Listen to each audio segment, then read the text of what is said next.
नमस्कार, आपके साथ मैं हूं आकांक्षा मिश्रा और आप देख रहे हैं नेशनल पिलर। एक तरफ बीजेपी पार्टी अभी शांत नहीं बैठ पाई थी पीएम मोदी के ऐलान के बाद, क्योंकि मोदी ने तीनों कानूनों को रद्द कर सॉरी कह दिया था। जैसे ही पीएम नरेंद्र मोदी ने किसान कानून को वापस लिया, उनकी पार्टी में भी उनका विरोध होना शुरू हो गया। और सबसे बड़ी खबर जो आपको हम इस वीडियो में बताने वाले हैं, वो खबर भी उत्तर प्रदेश से है, जिस उत्तर प्रदेश में चुनाव की हार को सामने देखते हुए यह महत्वपूर्ण निर्णय लिया गया। आपको बता दें कि हिंदू महासभा में नरेंद्र मोदी की तस्वीर तक को इस दौरान हटा दिया गया और बदले में वीर सावरकर की तस्वीर को लगा दिया गया।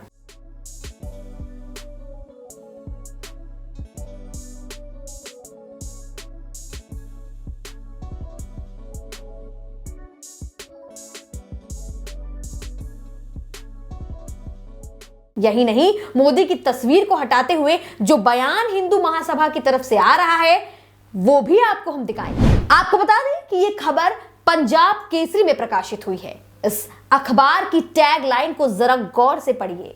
पीएम नरेंद्र मोदी को मिला टाइटल, जिसका एक बात नहीं उसका बाप एक नहीं। जी हां, ये वही लाइन है जो अपने आप में एक बहुत बड़ा विरोधाभास है। वहीं आपको बता दें कि विरोधाभास की लहर सिर्फ देश में ही नहीं, बल्कि इसका असर विदेशी मीडिया पर भी जबरदस्त तरीके से पड़ा है। दुनिया का कोई भी अखबार मोदी के इस फैसले से अछूता नहीं दिखा। भारत में मोदी के इस फैसले का विरोध तो हम आपको दिखा ही चुके हैं। वहीं हम आपको अब बताएंगे कि लंदन, वॉशिंगटन, मेलबर्न के अखबार क्या कुछ कहते हैं। अमेरिका, ब्रिटेन, कनाडा, ऑस्ट्रेलिया और पाकिस्तान और बांग्लादेश जैसे देश तक अखबारों और वेबसाइट्स ने प्रमुखता से इसे जगह दी है। इन अखबारों में छपी खबरों का सार सिर्फ इतना सा है कि नरेंद्र मोदी सरकार ने सिर्फ और सिर्फ अपनी एक जिद के आगे किसानों को 1 साल तक सड़कों पर बेहद खराब स्थिति में रहने पर मजबूर किया और आखिरकार उसे किसानों की मांगों के आगे झुकना पड़ा। सरकार हारी और किसान जीते। सबसे ज्यादा खिंचाई तो की है न्यूयॉर्क टाइम्स ने।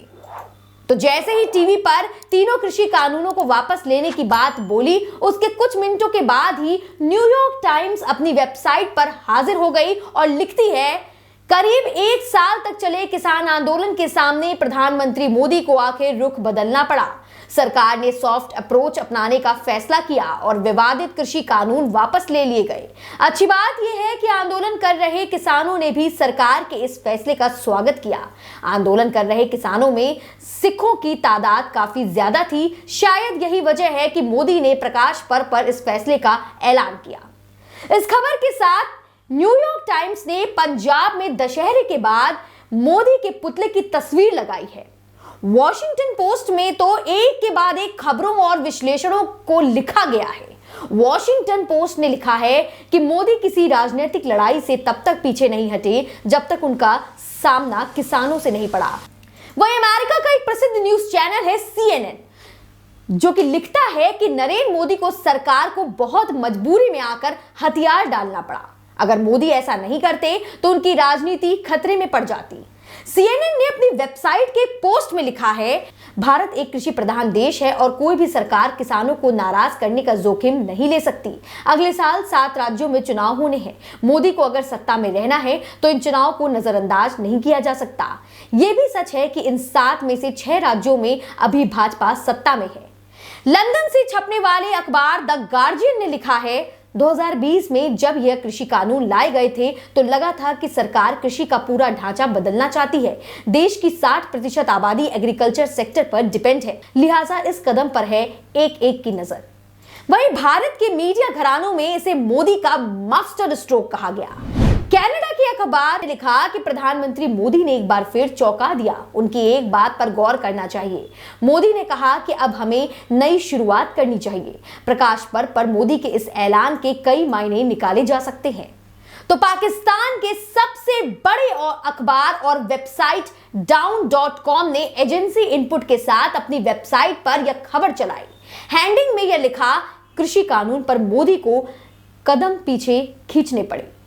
gov.tv और tribune.com पीके जैसी अहम वेबसाइट्स की खबरों का सार भी करीब करीब यही रहा। तो कुल मिलाकर पूरी दुनिया के किसी भी अखबार ने यह नहीं लिखा कि मोदी विश्व गुरु हैं या उनका डंका बज रहा है। वैसे इस खबर पर आपका क्या ख्याल है? एक बार कमेंट करके हमें जरूर बताएं। अपना रखें बहुत सारा ख्याल। नमस्कार।